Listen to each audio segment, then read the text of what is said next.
So let us start with lecture 6 on magnetic effect of current. In this we are going to study one important topic, that is force between two parallel infinitely long current carrying conductor. हमारे पास दो parallel पड़े हुए current carrying conductor होंगे और current carrying conductor में जैसा कि हम लोग जानते हैं कि आसपास एक मैग्नेटिक फील्ड बनती है, तो वो एक वायर के करंट की वजह से जो दूसरी वायर पे मैग्नेटिक फील्ड पड़ेगी तो उसके ऊपर क्या फोर्स एक्सपीरियंस होगी एंड वाइस वर्सा, वो हम इसमें देखेंगे. So let us go into the topic. So as the name of the topic is force between or on the two parallel infinite long current carrying conductors because of one another. एक दूसरे की वजह से जो एक दूसरे पे force लगाएंगे करंट कैरिंग कंडक्टर, वो हम डिस्कस करते हैं.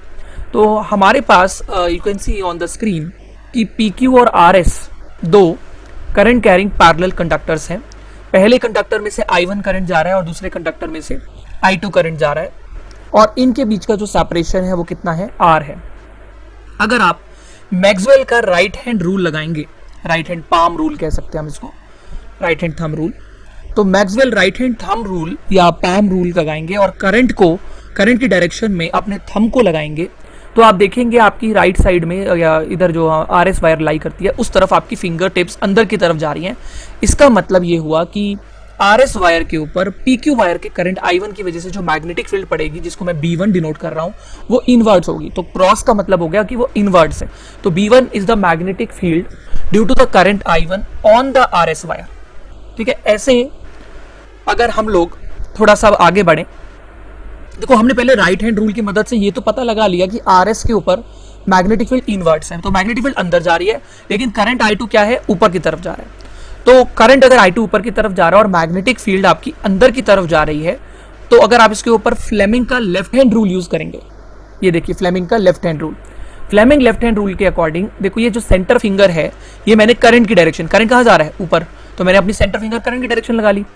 मैग्नेटिक फील्ड कहां जा रही है, इनवर्ड्स, तो देखो जो मेरे फोर फिंगर है वो अंदर की तरफ है, तो जो मेरा थंब है वो किस तरफ डायरेक्शन दिखा रहा है, अपना आप कह सकते हो लेफ्ट डायरेक्शन में थंब आ रहा है. तो इसका मतलब लेफ्ट हैंड रूल को, फ्लेमिंग के लेफ्ट हैंड रूल को जब मैंने यूज किया, अपनी तीनों फिंगर्स को राइट एंगल पे लगाया, सेंटर फिंगर को करंट की डायरेक्शन में और फोर फिंगर को इनवर्ड डायरेक्शन में, तो मेरे को पता चला कि जो मेरा थंब है वो लेफ्ट डायरेक्शन में पॉइंट आउट कर रहा है. तो इसका मतलब इसके ऊपर जो फोर्स लगेगी B1 मैग्नेटिक फील्ड की वजह से I2 करंट कैरिंग कंडक्टर के ऊपर, वो क्या होगी, वो लेफ्ट डायरेक्शन में होगी. तो मैं इसको लिख रहा हूं F21. F21 मतलब force on the second wire due to the first wire, force on the second wire due to the first wire.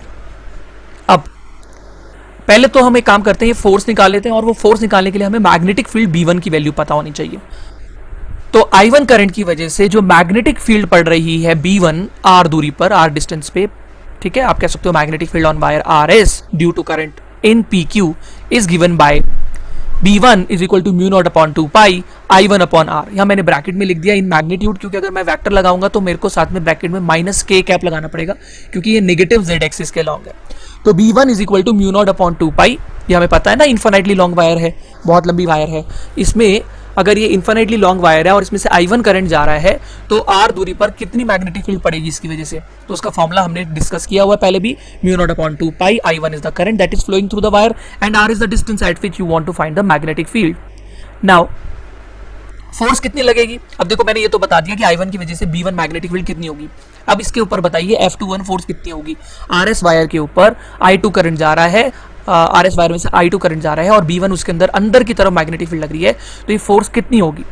तो अभी हम फोर्स जो निकाल रहे हैं, क्योंकि वायर तो है वैसे इन्फिनिटली लॉन्ग, ये वायर तो वैसे तो है इन्फिनिटली लॉन्ग, जो मैं फोर्स निकालने वाला हूं मैं इसकी केवल L लेंथ पे निकालने वाला हूं. The force that I am going to solve is only for the L length of the wire. तो आप क्या कहोगे, फोर्स का फॉर्मूला क्या होता है, current into length into magnetic field into sine theta. Current RS wire में से ILB साइन थीटा जिसे हम कहते हैं, करंट कितना जा रहा है I2, इसकी लेंथ कितनी है L, और इसके ऊपर मैग्नेटिक फील्ड कितनी पड़ रही है B1, तो मैंने लिख दिया I2 into L into B1. वैसे तो वायर इन्फिनिटली लॉन्ग है, लेकिन जो मैं फोर्स निकाल रहा हूँ वो केवल L लेंथ की वायर पे निकाल रहा हूँ, इंटू साइन थीटा. अब हमने एक तो यहाँ पे काम कर दिया कि जो B1 की वैल्यू थी ना, mu naught into I1 upon 2 pi into R, वो यहाँ पुट कर दी. I2 करंट ये रहा, लेंथ ये रही. साइन 90 क्यों डाला, क्योंकि देखो करंट ऊपर जा रहा है और मैग्नेटिक फील्ड आपकी इनवर्ट जा रही है परपेंडिकुलरली, तो यानी कि करंट की डायरेक्शन में ही लेंथ वेक्टर लेते हैं, तो लेंथ वेक्टर हमने करंट की डायरेक्शन में लिया और मैग्नेटिक फील्ड हमारे पास अंदर की तरफ है, इनवर्ट्स है, तो एंगल कितना हुआ, करंट की डायरेक्शन या लेंथ वेक्टर और मैग्नेटिक फील्ड में, दैट इज 90, तो यहाँ पे हमने 90 पुट कर दिया। And if we solve it we will get force F21 is equal to mu naught into I1 I2, देखो I1 इंटू I2 हो जाएगा ना, इंटू लेंथ, किसने किया ये, और ये आ गया हमारे पास डिवाइड में 2 पाई r। तो B1 मैग्नेटिक फील्ड मैं फिर से जो बताया था राइट हैंड रूल यूज करते हुए और फ्लेमिंग लेफ्ट हैंड रूल वगैरह जो बताया था, तो राइट हैंड थंब रूल के हिसाब से मैग्नेटिक फील्ड B1 हमने बताया था शुरू में कि अंदर की तरफ आएगी और इसलिए एंगल 90 है, तो इस बात को लिख दिया है। अब जिस तरीके से आपने I1 करंट की वजह से B1 मैग्नेटिक फील्ड बताई कि अंदर की तरफ है RS वायर के ऊपर, अब RS वायर में से भी तो I2 करंट जा रहा है ना, तो RS वायर में करंट अगर ऊपर की तरफ जा रहा है तो अपना राइट हैंड थंब रूल दोबारा से यूज करें, तो आप देखिए कि आपकी फिंगर टिप्स अब PQ वाली वायर की तरफ बाहर की तरफ आ रही है, डॉट का मतलब बाहर की तरफ आना, तो यानी कि RS वायर जिसमें से करंट ऊपर जा रहा है उसकी वजह से जो इस वाली वायर पे मैग्नेटिक फील्ड पड़ेगी, जिसको मैं B2 से डिनोट करूंगा, वो कैसी पड़ेगी, आउटवर्ड्स, डॉट का मतलब आउटवर्ड्स, मतलब बाहर आ रही है, स्क्रीन में से कॉपी क्या जो डायग्राम बना होगा हमारा नोटबुक में उससे बाहर आ रही है। तो B2 is the magnetic field that is because of current I2 that is flowing in the RS wire, but the magnetic field B2 is falling on the PQ wire and that is in the outward direction, dot shows कि वो outward direction में है। अब हम क्या करेंगे, ये पता लगाएंगे कि इस वाली वायर में से जब I1 करंट जा रहा है और इसके ऊपर B2 magnetic field I2 current की वजह से पड़ रही है, तो वो फोर्स कहाँ लगेगी इसके ऊपर। करंट कैरिंग कंडक्टर को जब मैग्नेटिक फील्ड में रखते हैं तो उस पर फोर्स लगती है ना, लास्ट टाइम हमने डिस्कस किया था IL cross B, IL B sine theta, तो वो हम कैसे निकाल सकते हैं, again Fleming left hand rule से। तो आप देखिए आपका जो PQ वायर है उसमें जो करंट है वो कहाँ जा रहा है, ऊपर की तरफ जा रहा है। अगर करंट ऊपर की तरफ जा रहा है तो ये मैंने अपनी सेंटर फिंगर को करंट की डायरेक्शन में लगाया है, और मैग्नेटिक फील्ड आप देखिए डॉट का मतलब बाहर की तरफ आ रही है, स्क्रीन में से बाहर की तरफ आ रही है, तो देखो मैंने अपना 4 फिंगर को बाहर की तरफ निकलते हुए लगाया। आप भी साथ के साथ ट्राई करेंगे, जो जो हम रूल लगाते हैं अपना डायग्राम ड्रॉ करें, और डायग्राम को ड्रॉ करने के बाद फिर उसके बाद हम लोग क्या करेंगे, अपनी फोर्स जो है वो चेक कर सकते हैं। तो हमने देखा कि फोर्स इसमें कहाँ आ रही है, थंब मेरा किस तरफ पॉइंट कर रहा है, इस तरफ, यानी कि जो फोर्स है वो इस तरफ लगेगी, राइट साइड में। तो ये फोर्स जो लग रही है इसको हम बोल रहे हैं, हमने फ्लेमिंग लेफ्ट हैंड रूल से पता लगाई कि force on the first wire, PQ wire को मैं फर्स्ट वायर कह रहा हूँ, तो इसके ऊपर जो फोर्स लग रही है सेकंड वायर की वजह से F12 वो इस तरफ लग रही है, यानी कि ये दोनों वायर्स एक दूसरे को अट्रैक्ट कर रही हैं। ये एक इंपॉर्टेंट प्रॉपर्टी है, याद रखने वाली बात है कि अगर दो पैरेलल प्लेस्ड कंडक्टर में करंट सेम डायरेक्शन में जा रहा है तो एक दूसरे की तरफ फोर्स लगा रहे हैं, इसका मतलब एक दूसरे को अट्रैक्ट कर रहे हैं। अब मैग्नेटिक फील्ड, अब हम पहले B2 मैग्नेटिक फील्ड निकालेंगे। F12 फोर्स निकालने के लिए हमें पहले पता होना चाहिए कि B2 मैग्नेटिक फील्ड जो I2 करंट की वजह से इस वायर पर पड़ रही है उसकी वैल्यू कितनी होगी। So the magnetic field on PQ due to current carrying conductor RS is given by B2 is equal to mu not I2, क्योंकि I2 करंट की वजह से जा रहा है, मैग्नेटिक फील्ड B2 पड़ रहा है ना, और कितनी दूरी पे निकाल रहे हो, R दूरी पे, तो 2 पाई तो आता ही है म्यू नॉट के, और I2 बाय R, और इन मैग्नीट्यूड। ये अगर मैं इसको वेक्टर फॉर्म में लिखूं तो मेरे को साथ में प्लस k कैप मल्टीप्लाई करना पड़ेगा। यूनिट वेक्टर को इसलिए मल्टीप्लाई किया जाता है जिससे उसको डायरेक्शन मिल जाए, तो लेकिन अभी मैंने केवल मैग्नीट्यूड की बात करी है तो k कैप लगाने की जरूरत नहीं है। अब फोर्स जो F12 है, मतलब force on the first wire, उसके अंदर जो I1 करंट जा रहा है ना, करंट I1 की वजह से B2 मैग्नेटिक फील्ड जो पड़ रही है उसकी वजह से इसके ऊपर कितनी फोर्स लगी है, F12 फोर्स कितनी होगी। तो अगेन हम वैसे तो जानते हैं कि वायर इन्फिनिटली लॉन्ग है, लेकिन मैं इस वायर का केवल L लेंथ ले रहा हूं फिलहाल। तो फोर्स का फॉर्मूला होता है ILB sine theta. I1 current जा रहा है PQ कंडक्टर में से, इसकी लेंथ L है, और इसके ऊपर कितनी मैग्नेटिक फील्ड पड़ रही है, B2। साइन थीटा में थीटा क्या डाल दोगे आप, 90 डिग्री। अगेन क्यों, क्योंकि मैग्नेटिक फील्ड आउटवर्ड्स है और करंट की डायरेक्शन में ही लेंथ वेक्टर होता है, तो लेंथ वेक्टर ऊपर की तरफ है और मैग्नेटिक फील्ड बाहर की तरफ आ रही है। आप समझ सकते हैं कि एंगल कितना होगा, 90। तो साइन 90 डाल दिया।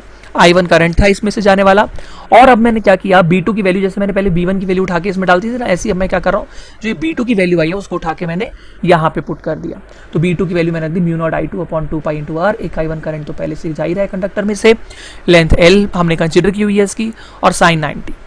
इसको थोड़ा सॉल्व करें, साइन 90 सबको पता है 1 है, तो ये आएगा mu naught I1 I2 L upon 2 pi R। अब आप ध्यान से देखिए F21 की वैल्यू भी कितनी आई, mu not I1 I2 L upon 2 pi R, और F12 की वैल्यू भी कितनी आई, mu not I1 I2 L upon 2 pi R।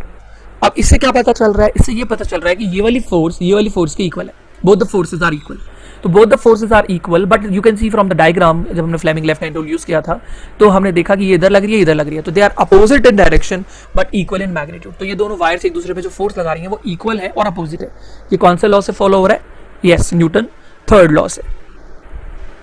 ये बता दिया कि एंगल 90 कैसे है। अब हमने जैसे कि चेक कर लिया कि दोनों फोर्सेस बराबर है, F1 टू F2, उसको कैपिटल F से डिनोट कर लेते हैं, इसको दोनों को F से डिनोट कर लेते हैं, इसके मैग्नीट्यूड को, and that comes out to be mu not I1 I2 into small l upon 2 pi into small r, where l is the part of the wire, जितना हमने समझा है या जितना हम जिस पे हम फोर्स निकालना चाह रहे हैं, I1 इसमें से करंट जा रहा है, I2 इसमें से करंट जा रहा है, और r इन दोनों के बीच की सेपरेशन है। अब ये तो फोर्स आ गई ना, हमें अगर मान लो फोर्स पर यूनिट लेंथ निकालनी हो, तो अगर मैं इस L को, ये देखो F अपॉन L हो गया है, अगर मैं इस L को डिवाइड में ले जाऊं तो मेरे पास F अपॉन L कितना आ जाएगा, mu naught I1 I2 by 2 pi into R, और देखो यूनिट भी क्या लग गई अब, न्यूटन पर मीटर, ये L है, ठीक है, इसको समझ लेना, ये L जब मैं डिवाइड में ले गया तो F अपॉन L कितना आ रहा है, mu naught I1 I2 2 pi into R divide में। तो यानी कि इन वायर के ऊपर, ये तो वायर किसी, या ये फोर्स जो निकाली थी ये तो किसी लेंथ L पे लग रहा है, तो इन वायर के ऊपर जो फोर्स लग रही है पर यूनिट लेंथ वो लग रही है mu naught I1 I2 by 2 pi into R। मतलब अगर हमें 1 मीटर वायर के ऊपर फोर्स निकालनी है तो हम म्यू नॉट बाई 2 पाई, पहली वायर में से जाने वाला करंट I1 मल्टीप्लाई में दूसरी वायर में से जाने वाला करंट I2 और डिवाइड में उनकी सेपरेशन R कर देंगे। तो ये फोर्स का फॉर्मूला गया पर यूनिट लेंथ। एक बार हम दोबारा से रिकैप्चुलेट करते हैं। अगर पहली वायर में से I1 करंट जा रहा था, दूसरी वायर में से I2 करंट जा रहा था, पैरेलल कंडक्टर और दोनों में सेम डायरेक्शन में करंट जा रहा था, तो हमने मैग्नेटिक फील्ड निकाली थी, इस पे क्रॉस आई थी, इस पे डॉट आई थी, इस पे फोर्स इधर है, इस पे उधर फोर्स है। इसका मतलब ये दोनों एक दूसरे को अट्रैक्ट कर रहे हैं। तो अगर पैरेलल प्लेस कंडक्टर्स में से करंट सेम डायरेक्शन में जाता हो तो वो दोनों पैरेलल प्लेस कंडक्टर्स एक दूसरे को क्या करते हैं, अट्रैक्ट करते हैं।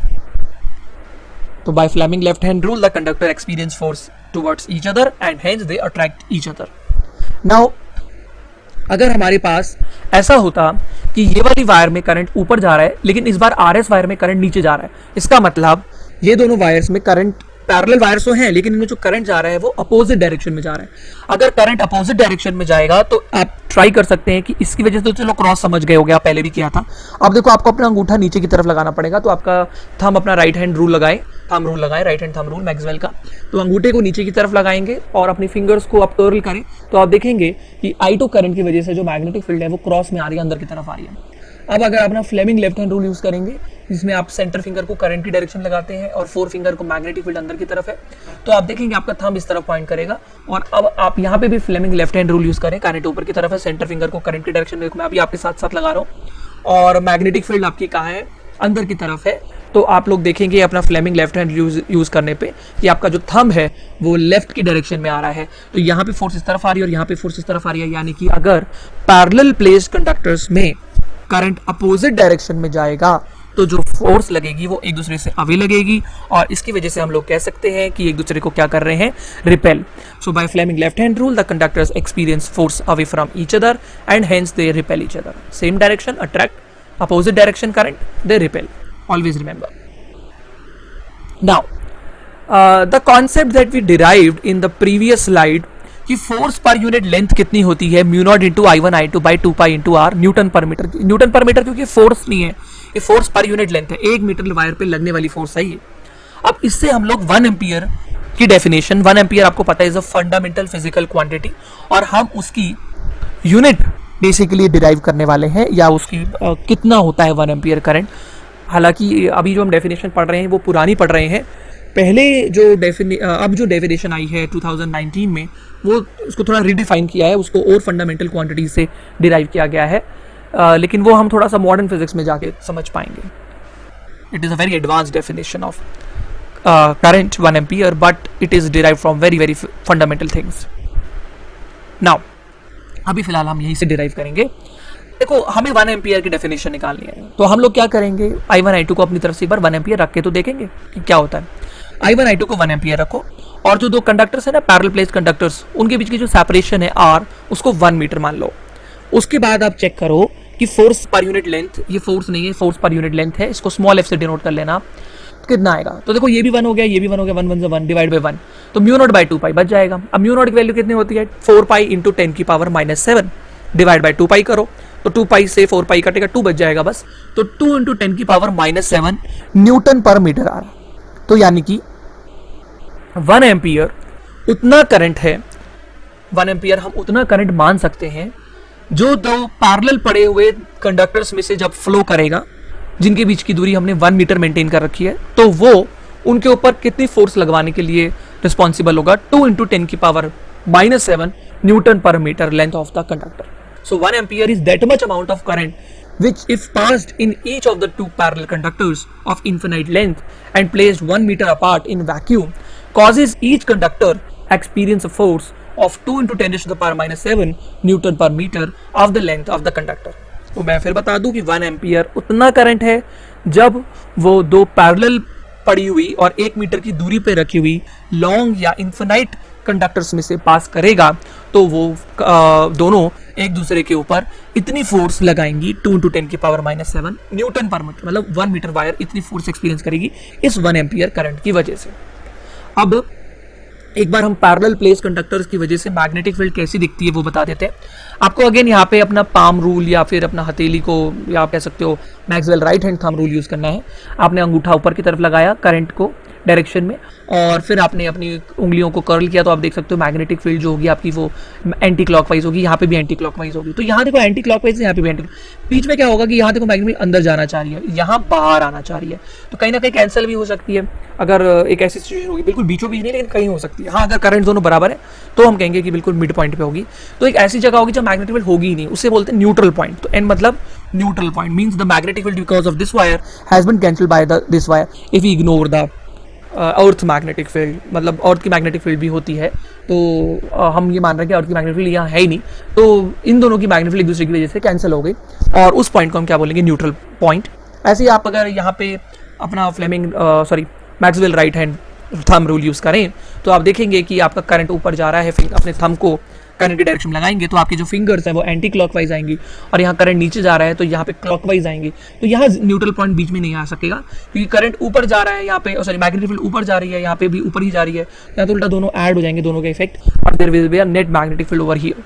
So this is the representation of magnetic field lines due to a parallel currents, whether they are in opposite same direction or they are in opposite direction. तो अभी हम यहीं तक करेंगे। अगले लेक्चर में हम लोग बहुत इंपॉर्टेंट टॉपिक पढ़ेंगे, उसका नाम है torque acting on a rectangular current carrying loop. और आज हमने जो पढ़ा वो ये था बेसिकली कि अगर दो पैरेलल प्लेस कंडक्टर्स हों, करंट कैरिंग कंडक्टर्स हों, तो उनके आसपास एक वो मैग्नेटिक फील्ड बनती है, ये वाला कंडक्टर उस पर मैग्नेटिक फील्ड डालता है और ये वाला उस पर डालता है। और अगले लेक्चर में हम लोग टॉर्क कैलकुलेट करेंगे किसी रेक्टेंगुलर करंट कैरिंग लूप की वजह ऊपर। So till then keep learning and practising.